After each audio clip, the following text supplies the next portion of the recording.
Welcome to The Jump, presented by Dell. Ooh, that trophy was pretty. We are coming to you live from the court where Game 5 of the NBA Finals between the Lakers and Heat will be played in just a little more than 24 hours. I am Rachel Nichols. I got an NBA champ, Richard Jefferson, with me here in the bubble. I got NBA champ Matt Barnes with us back in L.A. Welcome, gentlemen. Coming up, we're going to talk a little bit about Kobe Bryant's legacy and the impact it has had on this current crop of Lakers. They're going to don their Mamba jerseys tomorrow night with the hope of closing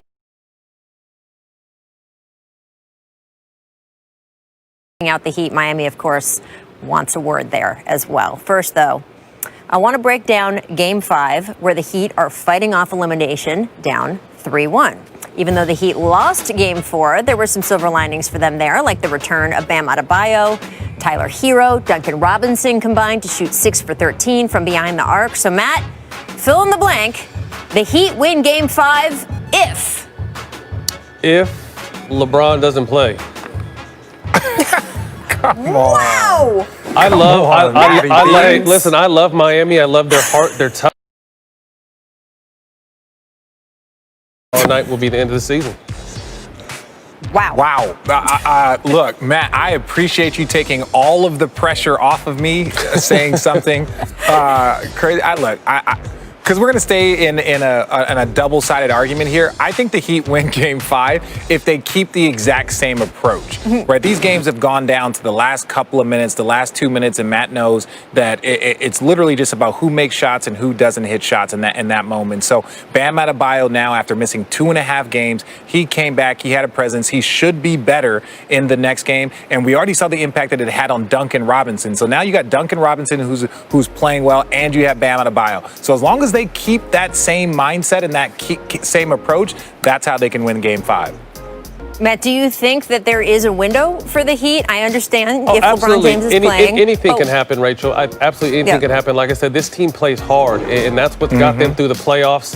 But I just think they've ran into a team that, although, you know, outside of one or two games, that they've been very competitive. It's just time to close the door. You know, you see LeBron's focus. He's so focused he can't sleep. Hopefully he gets a little bit of sleep. I just think I said after the last game that if they go to the black jerseys for Game 5, it was over. 2 days later, they announced that the black jerseys were coming. I just think it's a line. You know, obviously I picked the Clippers because I wanted to see a team I play for finally get over the hump. But obviously my Lakers are truest to my heart. And it only makes sense to close it out for Kobe in the black Kobe uniforms. And like I said, after Vanessa blessed them. Hey, you got your Warriors that we're going to talk about later in this show, too. I like, by the way, being on with the two of you because between the two of you, you've played for we've covered everything. half the teams. Hey, we've covered everything. We can say we a lot. Yeah. If me and Matt didn't play for your team, that's a problem for your team. It's a problem for someone. Yeah. Usually, guys, when you get to this real crunch time in an NBA Finals, coaches stay away from trusting young players too much. The pressure of the moment is so big, and the crowds, right, are crazy. Fans really get on them, but we are in a different environment here in the bubble. Richard, you've seen during these games some of these young guns just going at it because it's a shooter's gym, and they don't have people yelling at them. Do you think the Heat can trust their younger shooters in this game? 1,000%. You know why they can trust their shooters? Because they have no choice. Yep. That's why they can trust their shooters. And I'm not even going to say just no choice. Duncan Robinson and Tyler Hero are a large part of the reason why they're even in the NBA Finals. So you don't change something that's not broke. And so I think that the trust that they've been given is trust that has been earned, and rightfully so. Absolutely. They can 100% trust these two rookies. And please don't take this wrong when I say this. I compare, at the end of last game, it was Bam and Tyler Hero in a high pick and rolls. Jimmy was in the corner, and you would see Tyler miss a few shots, airball a few shots, but it really reminded me of Kobe back when he was doing that against Utah. He's learning on the biggest stage possible, making mistakes, playing well, but still making mistakes. So I think he is going to be a lot better for this. The Miami Heat is going to be a lot better for this down the road because this kid is handling pressure like no 20-0 we've seen in the finals before. Yeah, and I love the fact that even after making some mistakes in front of the world, he just kept coming at it, right? Kept going at it and had some key plays late. I love Tyler Hero. He's a dog. He doesn't stop. He's relentless, and I think they really have a special player out there in Miami and Tyler Hero. Yeah, Matt, now correct me if I'm wrong, and this is, I'm going down on a limb here.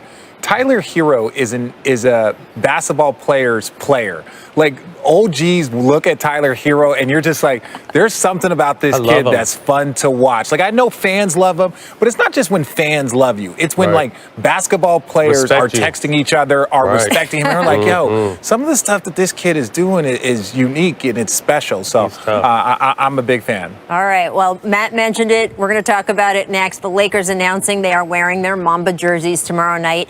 Is that putting more pressure on themselves to close out in Game 5? First, though, please take a look at this fantastic piece from the great Jackie McMullen.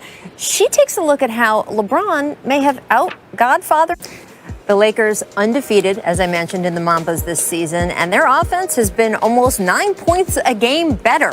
Now, the original plan for the finals was to wear those jerseys in Game 2 and Game 7, but the Lakers made the potential switch, right, for the potential closing game. We are now joined by a new friend. Well, he's an old friend, but he's newly joining us, NBA reporter Dave McMenamin. Hi, guys. Richard control with just a look. It's really impressive.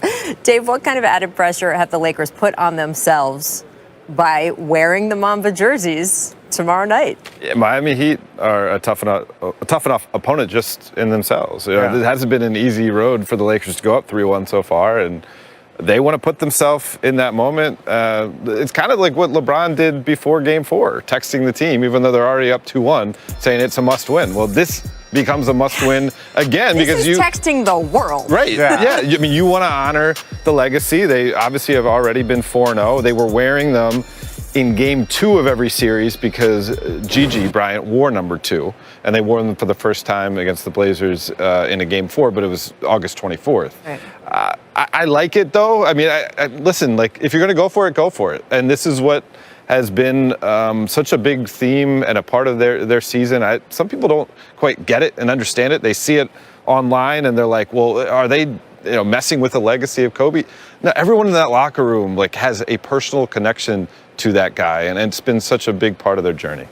Yeah, no, it's you're right. There is no more added pressure. There's an NBA championship, at risk. And so when you're talking about, Kobe's legacy and these jerseys, there's no, I don't think the Miami Heat have any like added motivation because they're wearing these jerseys. This truly is about the Lakers and what they represent. And so, look, the Miami Heat have their own focus. They have their things that they're focused on. They don't give a damn what jerseys that they're wearing. Their goal is to go out there and get a win. And I still stand by this. They would probably try and wear those jerseys until it's over. And I say they're either going to win a championship in those jerseys or they're going to lose a championship in those jerseys, because every closeout game, I would imagine they would want to wear them. So the issue is that the Heat are scheduled to wear their black jerseys in 6, and they have the choice now. We can't go black and black? We cannot, actually. Look, come on, Adam, Mr. Silver, let's figure this out. I would just say this. When you talk about online, everybody says everything these days. Right. But the Lakers have been criticized in some corners for, quote, using Kobe's memory in some way. And I would just say this, to your point of everyone in that locker room had a relationship with him. Jeannie Buss and the Lakers organization had a closer relationship with him than any team owner and superstar that I have experienced in the NBA. And Vanessa Bryant, obviously, had the closest relationship of all. If those people bless this, if those people feel that this is what Kobe would have wanted and the right thing to do, those are the people that get to decide. It is not a bunch of strangers on the internet. So I would just ask that part of respecting Kobe's legacy is respecting the people who knew him best, who loved him, who want to carry on with the name across the jersey that he dedicated literally half of his life to. And if this is what they want, that's good by me, as far as I'm concerned. So no, I could not agree more. Like I get amazed when people would try and question it. Oh, they're trying to, use this for attention or whatever. It's like, you could see his wife actually posting that she's excited about it. So at that point in time, the conversation's over. There we go. Our new friend, old friend, Dave McMenamin, is going to stay with us. Up next. You going to stay here, Dave? Yeah. I guess they're letting me. We're going to talk a little bit about the legacy of some of the other players involved in this series. Keep it locked. Welcome back to The Jump. I am Rachel Nichols, live from the court here in the NBA bubble. And I do want to get to Rajon Rondo, who is looking to win his second career title. He has a $2.7 million player option after this season, Dave. So what is Rajon's future with this Lakers team? I spoke to him late last season, and obviously we all know it was a disaster, and he was part of that. You know, as much as the flack that LeBron got for his part in the team's lack of success last year, Rondo did some things that didn't bring a lot of honor to the franchise, sitting on the bench with the stands in the middle of a blowout. Yeah. But he's been instrumental to their success. I have to imagine they would want to bring him back, if only for the reason that he is a bridge between LeBron James and Anthony Davis. He has an independent relationship with Anthony, as does LeBron, and it gives them another voice in that locker room, another strong perspective from experience. Think back to the most pivotal moment in these playoffs for the Lakers. Anthony Davis hitting the game winner at the end of the conference finals game 2 against Denver.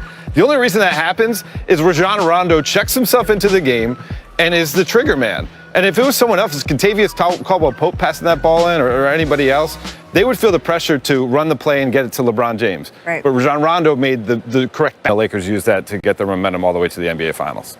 Well, look, it's all about what the market is for a player. Like, with that player option, the Lakers are going to keep him because he's undervalued right there. I'm saying, like, he's a very, very good bargain. So I think it's up to Rondo and what he wants. Like, this is at a time in his career where, if they're fortunate enough to win the championship and he's accomplished that, he's accomplished pretty much everything that you can accomplish. So it just depends on what type of role he wants to be in. It's so crazy, though, when you think back to just a few years ago, you were on the Dallas team that asked him to leave during the playoffs. Well, asking him, telling him, like there's a range. And look, I stand by this. Like I love being Rondo's teammate. Extremely intelligent, hard worker, wants to win. And so I understand where there was a little bit of a conflict there, but I think he's where he wants to be. And I'm not going to lie. Even when we were playing in Dallas, he wanted to be in LA. He said that when we were in Dallas. Okay. He's been saying it for years. So I think he's found a home. Just a matter of not if he wants to stay here. And look, we talk so much about Jimmy Butler and fit. It's just the truth. I mean, I say it all the time, right? The top 10% of guys in the league could play anywhere. The bottom 10% of guys in the league probably shouldn't play anywhere. Yeah. But that middle 80%, they either maximize or not, depending on fit. Rajon Rondo has a great fit with those players and this team. I mean, after LeBron and Anthony Davis, who's been the third most impactful player for the Lakers this postseason run? I would say Rondo. Obviously, he wasn't there for the first round against Portland, coming back from back spasms and that broken thumb. But ever since the Houston series on forwards, he has been so instrumental. And it's not just that play against Denver. It is the way he's gotten Markieff Morris going in the second unit, their camaraderie together. Yeah. And then it's quite frankly, the voice that he has in film sessions. I was told by a team source yesterday the Lakers had an off day, but they still had a team film session. And the two most vocal players, LeBron James, Rajon Rondo, both being very intense and engaged, according to a source. Well, yeah. All right, well, I want to get to another guy on the roster who's had his career certainly changed over the course of this season, Dwight Howard, right? Huge compliment from former Laker, Meta World Peace. He's always going to be Ron Artest to me, sorry. Coach Vogel did a great job giving Dwight some shine as a starter. LA, we put Dwight through a lot in his first stint. He had back surgery. We still bashed him. He had a disc the size of a flat softball removed from his back. Anyway, this is great to cement his legacy. Dwight replied to this piece to thank him. It was a pretty nice moment, right? And for our younger viewers, right? Should we just share? Just share. If you don't know who Ron Artest is, starter, of course, for that last Laker title team back in 2010. Much like Dwight in the present, he had a very, let's just say, difficult path to get to that point. Yeah. That title was a bit of a redemption story, right, for him. And look at Dwight's career path. He began on that Hall of Fame trajectory with the Orlando Magic right here in this city, 2004 to 2012. He was the one who led them to their last finals appearance in 2009. Of course, all those Defensive Player of the Year awards in 2012 traded to the Lakers. That one-year experiment to play with Kobe, Pau Gasol, and Steve Nash did not work. Signed with the Rockets in 2013. Did not work with James Harden either. Dwight bounced around from team after team after that. Did not work. I could just keep saying that over and over again until he got to that non-guaranteed deal at the start of this season. Dwight, I'm so fascinated by the parallel between him and Ron, and you covered that team. How do you see Dwight if he is able to win a title starting in the NBA Finals? It was a disaster of a season. I can't underscore that enough. And Dwight Howard was a huge part of it. It was oil and water between him and Kobe Bryant, the stage of their career, their approach to life in general. But quite frankly, Dwight didn't get enough credit for the way he played through injuries. I saw a picture of that disc that Ron is referring to. It was gruesome. And he played through that. He played through a torn labrum that season. But the maturity side wasn't there. This year, he's a different guy. He's a breath of fresh air. And he's stayed by his word from the start. He said, I want to earn it. Don't give me a guaranteed contract. Let me prove that I am as important to this franchise as this franchise is to me in this stage of my life. And here he was, even before the bubble started. He had some reservations about coming down here. The mother of one of his children passed away during the hiatus, and that's a tough thing to deal with. But he wanted to see through his commitment to the franchise, and here he is, a starter on a team that's one win away from the finals, from the championship. Yeah, and it's so impressive because he knew what he had to do. And I think a lot of those stops that he had over the course of those years, he always felt like it wasn't his fault, or there were things that could have been handled differently. But I think when he got here, he focused on himself. What can I do to help? Versus like, hey, I want to come here. I need post touches. I need points. I need minutes. I need all of these different things because that's who I am. It's like, hey, I get here and I want to see how I can help. And look, we saw it also this year with Carmelo Anthony. Taking a step back from like what you once were and getting to a spot of I just want to play this game that I love and I want to contribute to a good team. And Dwight was so impressive this year. Look at what he did last round against Jokic. He was a huge reason why the Lakers were able to play and advance in that series. So I'm extremely happy for him. And I think this is a lesson to a lot of guys. As they get older, you got to change your mindset and then you'll get the success that you want. And I think it's so interesting, too, when we talk about quote unquote redemption stories, right? It's nice to just slap that label on it and tie it up in a neat package. It's never actually like that, right? Dwight has had an up and down season even this year. He's said and done controversial things. He's not perfect in anyone's eyes, frankly, including his. He has talked about sort of the work he did on himself in the months leading up to that Lakers contract, sports psychology, spiritual advisor, really working on himself and who he wanted to be in the world. And it is never completely smooth, and it doesn't have to be, right? To succeed, it doesn't have to be perfect. He just has to be doing what he is doing, which is being all in, trying, and contributing. And I don't know. I just feel like that's such an important lesson for the world, besides just beyond basketball. So I really like seeing stories like Rajan's, like Dwight, watching people come full circle. Dave, thank you so much for joining us. Thanks, Dave. Thanks, friend. Thanks, friend. All season. Seriously, if you are not reading Dave's Lakers and NBA coverage on ESPN.com and the app, you're missing out. But he covers everyone in the NBA. Don't forget Except that. for That's Richard correct. Jefferson. Every team. Be sure to tune in to The Undefeated Presents The Stop on Sunday at 5 o'clock Eastern. I have seen bits of that. It is incredibly powerful, and I would recommend it to everyone. I want to turn our attention now back to the court. The Warriors' 2-week minicamp ended on Tuesday. Clay participated. Steph and Draymond were excused. Steve Kerr then joined our friend Tim Kawakami's podcast, The TK Show, and was asked if the Warriors' style of play is going to change at all next season because, of course, they have new personnel. Steve responded by, well, I'm just going to let you listen to how Steve responded. Check it out.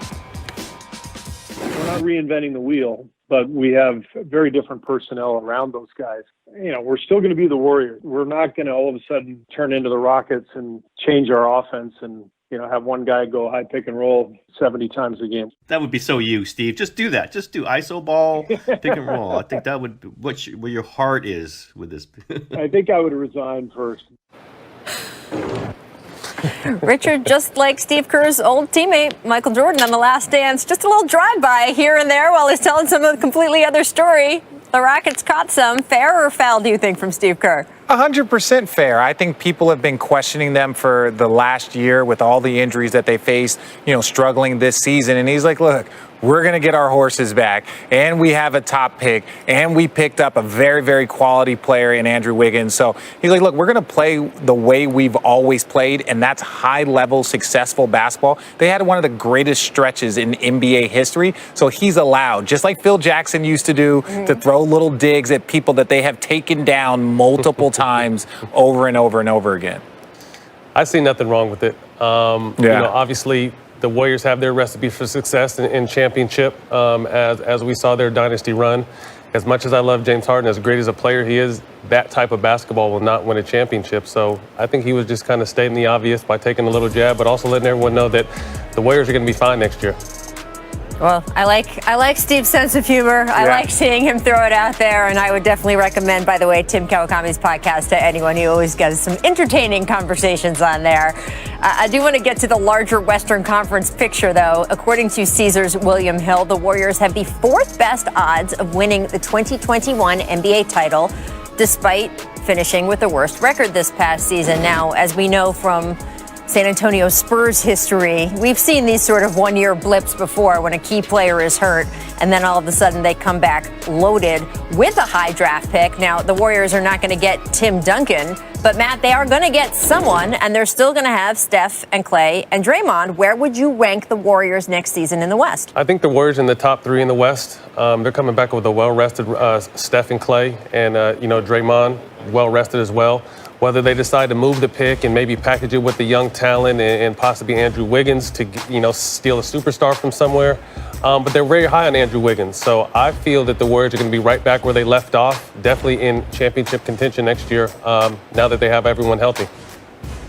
No, I completely agree. Now, let's take the Kevin Durant Warriors situation out, where they were just the most dominant team in basketball. And even if they just played okay, they were going to win a championship. They won a championship and then won 73 games and lost in the finals. That's the style of basketball that they're going to go to, where it's more of a balanced attack. You're going to have a ton of guys that are able to contribute around Steph and Clay. So as much as like the NBA has had, 3 guys here, 3 guys there, now everyone's back to being the same kind of level. And when everyone's on the same level, this Warrior duo is top 2 or 3 in the league. One thing Matt, I will say, though. do you like how Richard got in there, though? Matt, do you like how Richard got in there, that 2016 just talking basketball. series? Do you like how he just brought that in there? Hey, today's the day for sneak digs. I'm not mad at it. But the one thing I will say is the Warriors are going to have to rebuild that bench. The bench was always very key for them with Andre Iguodala, Sean Livingston, David West, Patrick McCaw. They always had a lot of guys that added so much to that team from the bench. So that's one thing I will say, and I said last year, was they definitely need to build that and strengthen that bench out. Well, look, one of the things that was a benefit from sort of the drudgery of last season was that they did have young guys getting a lot of reps and a lot of time out there, and they did make some discoveries. But I agree with you completely. I agree with anything Matt Barnes says on the Warriors because he has a championship ring from that team that we have now personally delivered to him. Oh, I'm all in. All right, stick around, everyone. We are breaking down Game 5 after this. Will be Matt Barnes. LeBron had an interesting answer at his media availability today when asked about being embraced by the Laker faithful. Take a listen. What I've learned being a Laker is that the Laker faithful don't give a damn what you've done before. Until you become a Laker, you got to do it with them as well. So they don't care about your resume at all until you become a Laker, and then you got to do it as a Laker, and then they'll respect you. I've learned that. Matt, you came to the Lakers, and people had a lot of questions about you, that fan base did. Yeah. Is he right? Oh, absolutely. The Lakers have one of the realest, rawest, in-your-face fan bases. And if you remember, when he first came here 2 years ago, there was a lot of people loved the move, but a lot of people weren't happy and said he had to really earn his stripe because everyone wanted to put him on that Laker Mount Rushmore already. So he's in the process of earning everyone's love and respect. He'll win his first ring this year, and he has a chance to win another ring next year. But when it's all said and done, he'll be an all-time Laker great. He'll be an all-time Laker favorite. And him and AD will be able to hang their jerseys up there one day.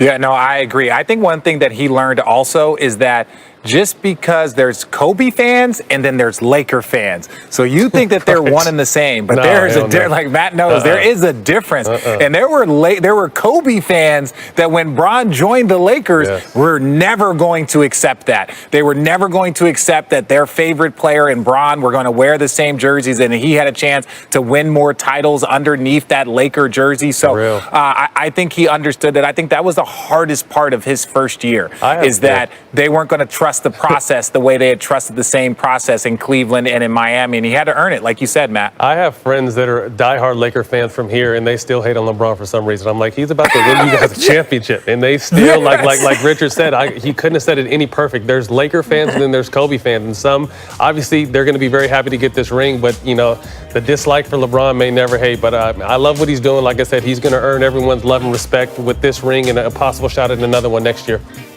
If he wins, obviously, still a few games to go. And Matt, I will say that the whole lesson about Kobe fans and Laker fans, there were Kobe fans who didn't like you when you got to the Lakers because of the whole flinch thing. Rachel, Kobe is the one who endorsed it. Hey, I got death threats coming. You better not come back to LA. We better not see you in LA this summer. And then like I said, Kobe called me in the summertime and had me come be a Laker. So, like I said, these Laker fans and Kobe fans are real out here. You got to be careful. I just thought it was amazing that Kobe Bryant was standing there saying, I want Matt Barnes on my team. And fans of his were like, well, because of Kobe, we can't ever have Matt Barnes on our team. Right. There you go. All right, back to the Heat, though. Eric Spoelstra said today Goran Dragic remains doubtful for Game 5 with that plantar fasciitis. It has been hard watching Goran try to try to warm up. Obviously, just the foot is not going to let him. Now, they both have off days, both teams. Who do you think benefits more, Matt, from the extra 24 hours? I think LeBron benefits more himself because he's the one with the most mileage here. You know, he's year 17 at the age he's at, the level he's been playing at, and no one has more of an impact on whether their team wins or loses than LeBron. So obviously it helps Bam, and I still don't see Goran playing because that plantar fascia is nothing you could really play with, but it's going to help Bam's neck. But at the end of the day, it's LeBron with the most mileage and the oldest player out here, and he benefits the absolute most. Now, I kind of agree with you, but I'm still, I understand Bron as an individual, but I think the Miami Heat benefit the most. I think, you know, Jimmy Butler is having to play, like, there's a usage rate that I don't know that he's done before. Tyler Hero, he is doing things at a level that, you know, he definitely needs some time, but then also you get a couple of days to allow for Bam Adebayo's, you know, shoulder to heal. Then, you know, guys can get some more film. Rich, they can we get check it. things You out. want Miami to win tonight. We get it, Rich. No, I'm going to be really honest. Can I say this? I'm ready to go home, Matthew. I'm ready to go home. So, you know, I want it to be a great series, but hey. You know who gets to decide? The guys on the court. They do. This just in at the buzzer. Clippers president of basketball operations, Lawrence Frank, has won Executive of the Year. He beat out Sam Presti, Pat Riley, who were the other two finalists. That's a hard Rob laugh. Pelinka of the Lakers, It's a cackle. 7th.